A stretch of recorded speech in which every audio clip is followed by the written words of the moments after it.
Hey, what is up, guys, and welcome back to Football Discussions. And today we are coming at you with Mock Draft 3.0 on the season. I'm very excited to get this one out to you guys, as it is my favorite mock draft that I made so far on the season. A couple of guys who are picked much higher than in my previous mock drafts. A couple of guys that have fallen a little different in the quarterback order and who's going where. But let's get right into it, starting off with the number 1 overall pick, and that's still going to be Trevor Lawrence out of Clemson.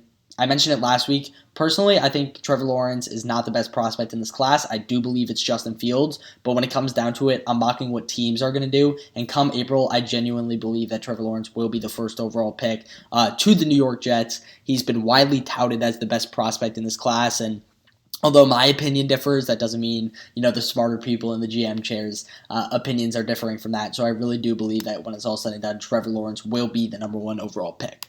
This is the guy that I think is the best player in the class, and I have him going to the Jacksonville Jaguars here, and it's Justin Fields out of Ohio State. I think the gap was really small between Trevor Lawrence. I think he really had to come into this season and perform the way he did last year, and he's performing better. He has more incompletions than he has more touchdowns than incompletions is the insane stat on the year for Justin Fields. He's super, super accurate with the ball, does not turn over the football. He's a great runner, a great overall talent. I think he's really, really good, and like I said, the best prospect in this class, so a steal for the Jaguars at the number 2 overall pick here. With the 3rd overall pick, I could have the football team going quarterback here, but with Fields and Trevor off the board, I think that's going to be a hard decision for them to make in the top 3, especially with a generational talent at tackle on the board and PENEI Sewell. So I really do believe they'll go tackle if Sewell's available. Rivera, I think, is going to really, really target Cam Newton this offseason, bring him back to his scheme now in Washington. That could be an option for the football team at quarterback, because obviously Dwayne Haskins isn't there long term. Sam Darnold could be on the move, another fit that I could see Rivera going after. So there's a couple of different directions that the football team can go. It doesn't have to be quarterback in the draft, and like I said, Sewell's a generational talent, so it just makes sense for them to go him at this spot. With the 4th overall pick, now this one's a little tricky, because I know Cowboys fans have been in my comments all year saying they need secondary, but I think your biggest underperformer on the defensive side of the ball has been Jaylon Smith this year. Super, super disappointing, played really well in that contract year, and then has really fallen off since. He's been really, really, really disappointing for the Cowboys this year. Why not go out, get a linebacker? MICAH Parsons, best linebacker in this class. To me, best defensive, or top 3 defensive prospect in this class. He's really, really good at the linebacker position. He's a hard hitter, plays really, really well against the run. His coverage game has developed as his time at Penn State has gone on. So I only expect him to continue to develop in that area. I really, really like MICAH Parsons out of Penn State, and like I said, Jaylon Smith has been disappointing. Leighton Vander Esch can't seem to stay on the field when he's called upon. He gets injured a lot. So I think MICAH Parsons does make sense for the Cowboys here. With the 5th overall pick, Chargers getting their Desmond King replacement here, Patrick Surtain. The cornerback out of Alabama, another guy that I could argue is the best defensive player in this class. Really, really, really good corner prospect. I expect his name to be called in the top 10 regardless of how the rest of the season plays out here. He's really solidified himself as a top 10 talent. Really, really good in man coverage, good in zone. Just a talented corner, got great ball skills. So Chargers get someone to add to that defense. You could argue that they could get a weapon for Justin Herbert. Keenan Allen's getting up there in age, although he's playing very, very well this year. Mike Williams on a contract here with that 5th-year option. So they could go wide receiver. All of the best are still available, but I think they focus on defense and get Patrick Surtain and really make this defense one of the better ones in the NFL. With the 6th overall pick now, Jamar Chase and Jalen Waddle are still better prospects to me than DeVonta Smith.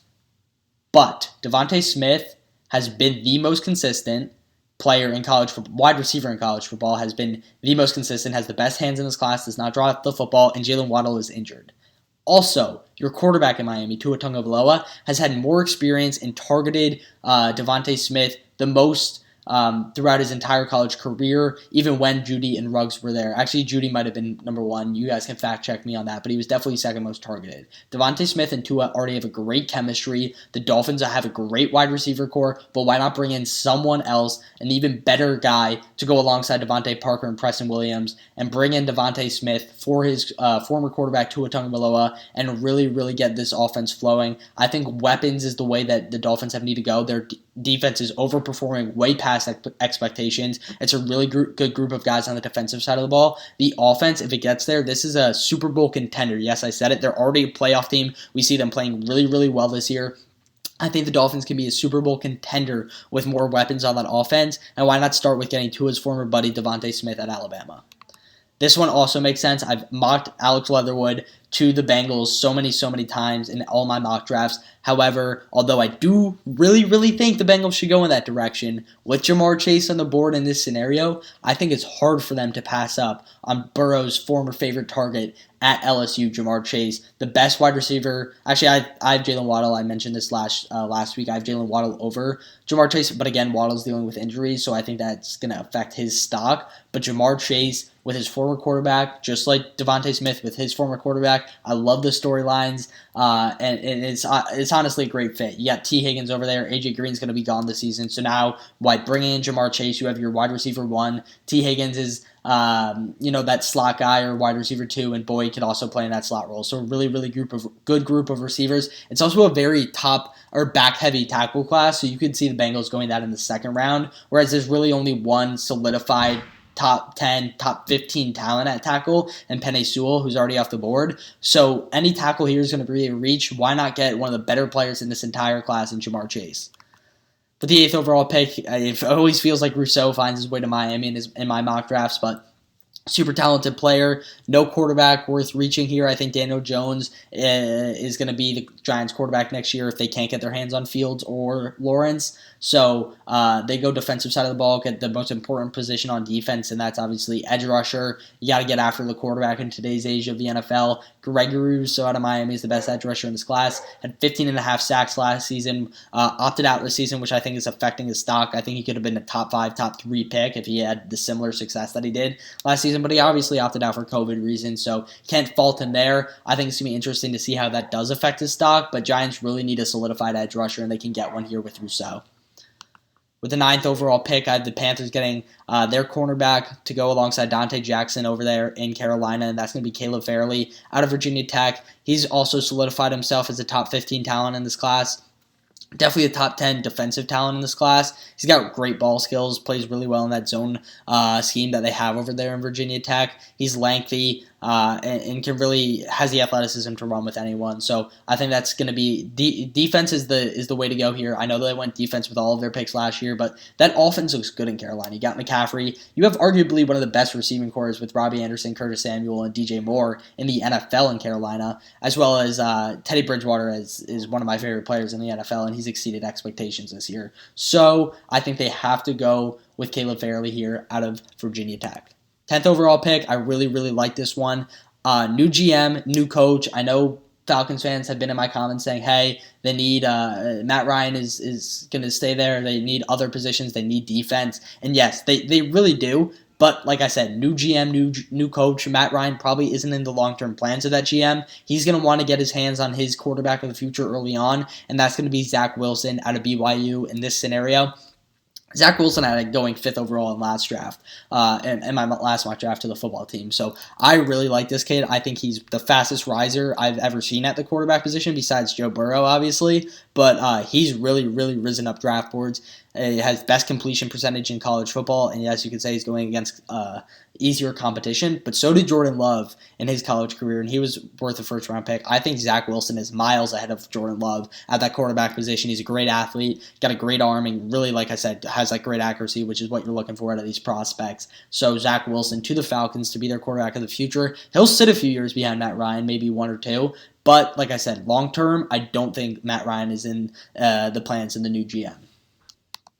With the 11th overall pick, and this is a reach for the Denver Broncos, but As a Broncos fan, I am a Broncos fan. I wanted them. I'm really considering quarterback right now because of Drew Lock's play and how bad he's been. Could be Shurmur. Don't get me wrong, Broncos fans. I'm with you on that. I hate Pat Shurmur. Idealistically, I want the Broncos to get Joe Brady and have him be our head coach of the future. However, that's all neither here nor there. I do believe that if it's not Fields or Lawrence, Broncos won't go quarterback.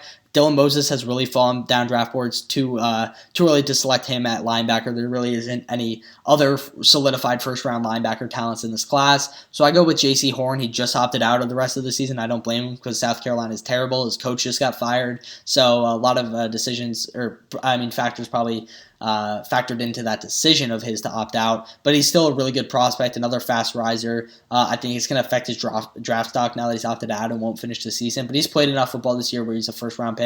Broncos need a cornerback. Bryce Callahan's playing really, really well. OJ Moody is playing really well. They need that third guy. I don't think Bouye is going to be there for that long. And honestly, Bryce Callahan, I think, is in his 30s too. So why not get a cornerback to play with OJ Moody and be the future duo in Denver at that defensive back position in Jaycee Horn. 12th overall, this one's pretty simple. The 49ers need interior offensive line, and Wyatt Davis is the best interior offensive lineman in this class. Got great size, probably one of the better run blockers, but he's also a very good pass blocker as well. So look to hear his name called in the top 15 of this year's class. 13th overall, this is a steal, Jalen Waddle. He's probably a top 5 prospect in my opinion. He is so good. My number 1 wide receiver, I mentioned it before.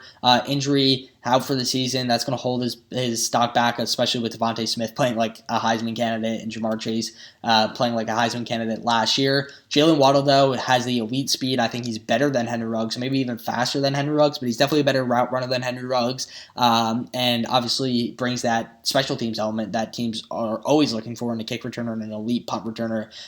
So I really like Jalen Waddle as an overall prospect. Galladay hasn't re-signed with the Lions. Marvin Jones is getting up there in age. Amendola is up there in age. So they really need another target for Matthew Stafford, and Jalen Waddle can be that guy. 14th overall, Kirk Cousins is not the answer. And you already have a sick wide receiver in Justin Jefferson. You already have a beast wide receiver in Adam Thielen. Now you get your quarterback of the future. Trey Lance is a quarterback that needs to sit in the NFL. He cannot come in and start right away. He needs to sit in the NFL. And I think that Minnesota is the perfect spot for him to go. Like I said, Kirk Cousins is not the answer, especially not long-term. You have him on contract for another year or two. Why not let those years play out? If he plays bad, then you can put it in Trey Lance. But this is a perfect position for Trey Lance to come in, learn the playbook. Zimmer is a fantastic coach, one of the most underrated coaches in the NFL. And I think that Trey Lance is going to be perfect in Minnesota. 15th overall pick. This one has not changed. For the Patriots, they're getting the best tight end prospect in this class. Another top 6, top 7 prospect for me in this entire class. He is so good at the tight end position, basically a wide receiver playing the tight end position. And boy, do the Patriots need weapons on the offensive side of the ball. So Kyle Pitts out of Florida, probably one of the better offensive players in this entire class, goes home to New England, finds his new home in Bill Belichick's offense. And I think it's just going to be a really good fit for New England overall. 16th overall, we got our 4th quarterback of the first round going. It's Kyle Trask to the Bears. He's, I think, going to be come in, play now quarterback. We see it with Mitch Trubisky. Played 1 year, did not pan out. Right? So you want a guy that's had a couple of years of experience under his belt. His path, I've mentioned it before, has been eerily similar to Joe Burrow's. Obviously, he's not playing as well as Joe Burrow was, but he's putting up similar numbers, probably closer than you would expect to Joe Burrow last year. But he came in for Felipe Franks. Joe Burrow obviously transferred and started that full year, his junior season. And then both these guys didn't play well, or were like basically game managers. And then in their next season, we saw Joe Burrow absolutely pop off, and we're seeing Kyle Trask pop off right now. So again, not the prospect that Joe Burrow was, but I think he can easily come in and play right away for the Chicago Bears. Kyle Trask is a beast, has exceeded expectations, been really, really good. Bears get their quarterback of the future. 17th overall, this is another fast riser in this class, someone that I really like. He needs to keep up that edge rushing. Hasn't really played that well in the pass rush since that game 1 versus Minnesota. but his run-stopping ability from the edge is still there. We just really need to see him develop as a pass rusher, which I think he will continue to. So KWITY PAYE out of Michigan is one of the most exciting prospects in this class, best run stopper off the edge. However, if he can get that pass rushing ability up there, I think he's going to make for a really, really good player in the NFL. So KWITY PAYE, a name to watch out for. Browns get their guy to go alongside with Myles Garrett. Obviously, Olivier Vernon's a free agent this year, so they get his replacement as well. 18th overall, TUFELE, interior defensive lineman out of USC, someone that I'm really excited to see in the NFL. Another opt-out this year due to COVID. He's been working really hard. I know the agency that he signed with. I know the agent Ryan Williams, and he's obviously a fan of TUFELE as well. So, TUFELE, I know I'm botching that name, but I think that he'll be a really solid prospect in the NFL, kind of that Vita Vea type player, full nose tackle, great run stopper, basically just soaks up blocks, and I think we can see his name called in the later first round of the NFL draft this year. 19th overall, this is a steal for the Eagles. Jalen Reagor is my least favorite first-round prospect, mostly because he went over Justin Jefferson, but I never really thought he was a first-round prospect.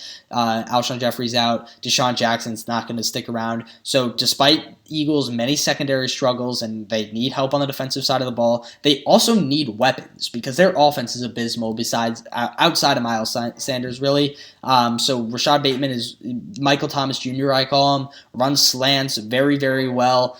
Can be that short yardage, run after catch type wide receiver for the Eagles, and he's got sure hands, doesn't drop the football much, so I really expect to see his name called in the first round, and I think it's a good fit in Philadelphia.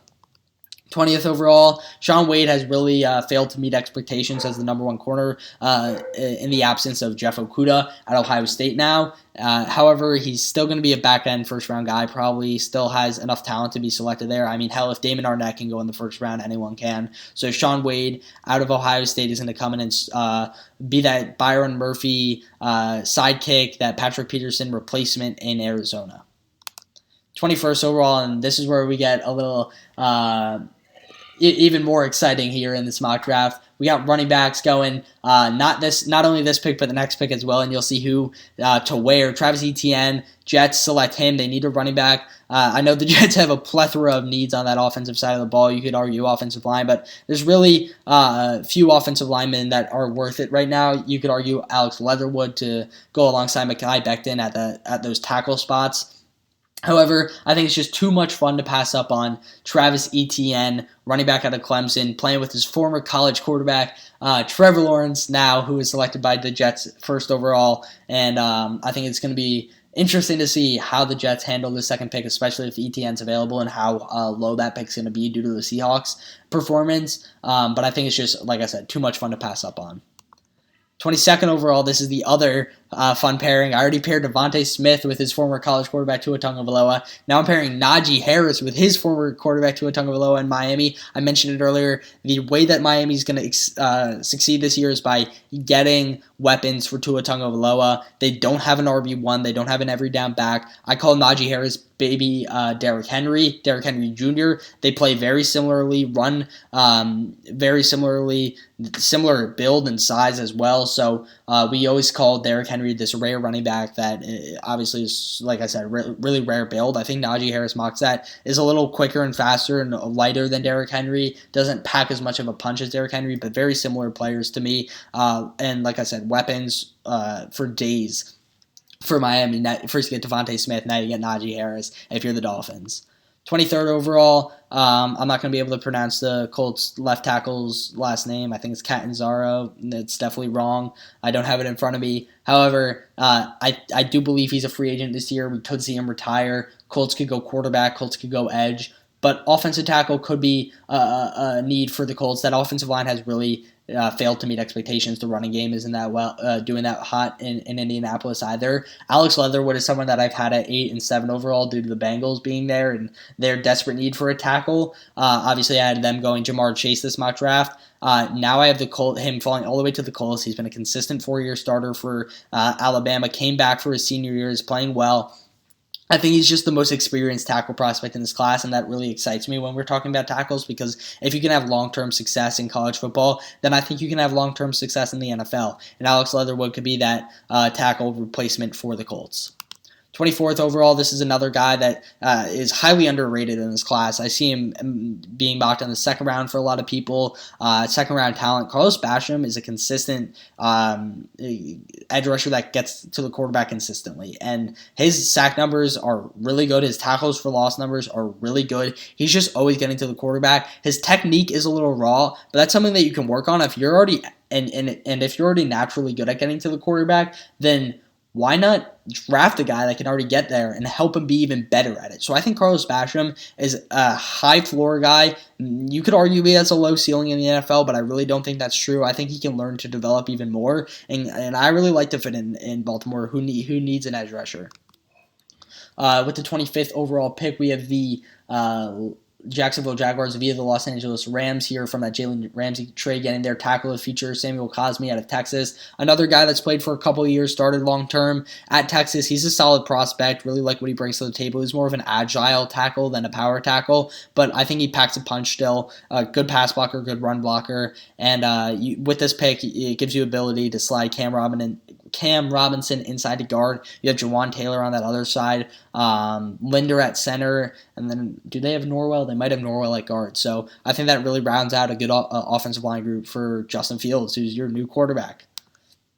26 overall, Rodney Hudson is getting up there in age. We can see him retire soon, so why not draft his replacement? And Creed Humphrey, the interior offensive lineman out of Oklahoma, definitely a need for the Raiders to go interior offensive lineman. And Creed Humphrey is another guy. He could have gone last year. I had him as a first-round talent last year. He decided to stay back. I still have him going in the back end of the first round. Not your exciting prospect, not someone that's going to be like PENEI, a generational talent, but he's still very good and very consistent throughout his entire college career. So I'm going Creed Humphrey for the Las Vegas Raiders. 27th overall, this is another fast riser. Joseph Ossai is going to be that Anthony Barr type player for you if you're Tampa Bay. He's not going to be a consistent edge rusher. He's not going to get to the quarterback consistently, but he has the pass rush ability, and he's also a great linebacker off the ball. He's not terrible in coverage. That's something that's going to excite a lot of people about this prospect. His name has been flying up draft boards with his play at Texas this year, so expect him to continue rising. I think he won't go anywhere higher than 20 when it's all said and done, but he's really becoming a potential first-round pick here in this draft. 28th overall, this is just another cornerback prospect that I'm not very high on, but is getting some first-round buzz. And when it's all said and done, I think the Bills are going to need a cornerback. So I have them going Eric Stokes out of UGA. I saw him going one-on-one versus Kyle Pitts and getting absolutely demolished by a tight end out wide, which kind of concerns me. But other than that, I think Eric Stokes is a good player. Not a first-round talent, but it's just a matter of team needs at this point. I don't really see the Bills going in any other direction. They could go Paulson Adebo, someone that I really like out of Stanford. So it's going to be interesting to see how this back-end cornerback group plays out, because really after SURTAIN, FARLEY, and JC Horn, who has risen, I think that the rest is up in the air. We could see some randos going in the first round depending on team needs. So should be interesting to see how that plays out. 29th overall, steal of the draft right here. Rondale Moore is a top 10 prospect in my opinion. He's dealt with injuries, so that's really going to be the concern. But if he's healthy and he's on the field, he's a top 10 prospect. He's so electric. I've talked about this in my past mock drafts, but I fell in love with this kid after he became Ohio State's dad back in 2018 when Purdue upset Ohio State. I have his college jersey, so this might be a little biased, but like I said, I really, really think he's an explosive talent when he's on the field. He got injured last year, was out for the season, hasn't played this year due to an injury. He opted out and then opted back in just to get injured. So feel really bad for him. If he goes in the second round, that's going to be the steal of the past 20 drafts. But if he goes in the first round, I still think that's going to be a steal. And the Packers finally get a wide receiver in the first round here and give Aaron Rodgers some help and Devontae Adams some relief. 30th overall, mentioned his name a little earlier on. Has really fallen down draft boards, but this is just based off his 2018 success and how electric he was at Alabama. Dylan Moses is a good linebacker prospect. He's falling down draft boards. I think that if he can go to a team that can really help him develop into a player that he was developing before tearing his ACL, then we could see him fly or be really, really good in the NFL. Kansas City needs linebackers, so it makes sense for them to go Moses here. 31st overall, Saints get their quarterback of the future. Drew Brees is retiring. Should be interesting to see if Taysom Hill's in their long-term plans or Jameis Winston's in their long-term plans. But Mac Jones has been electric at Alabama. I think he's still #1 in Heisman voting, exceeded expectations, has really put up amazing numbers. No one expected him to be a first-round pick this year, but I think he really is worthy of it. I've had him in the first round for, I think, 3 of the 4 mock drafts that I made, so I'm keeping consistent with that and putting him here for the Saints. Wrapping this up, Jalen Mayfield out of Michigan. I know I mentioned this last week. He got injured. I'm kind of a Michigan fan, so I've been watching most of their games, but I didn't see him back this week versus Wisconsin in that embarrassing performance. I don't know the long-term nature of that injury, so that could really affect his draft stock.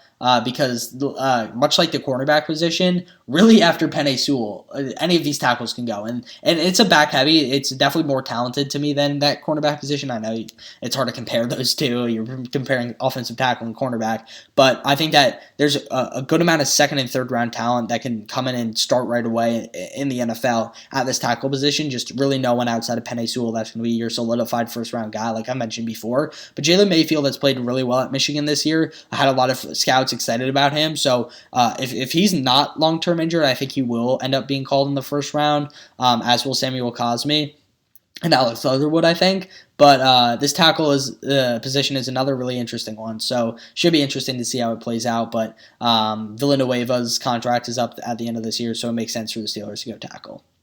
All right, guys, that's going to do it for today's mock draft. Hope you enjoyed it. Some crazy picks in there, some weird fits, obviously. How to put Devonta Smith with his quarterback and Jamar Chase with his. I think that's a fun storyline, as well as ETN and Najee with their former quarterbacks as well. So I hope you guys enjoyed it. If you did, please leave a like and subscribe. I make mock drafts basically weekly, so if you like that sort of content, definitely make sure to subscribe to the channel. And with that being said, guys, take it easy. Peace.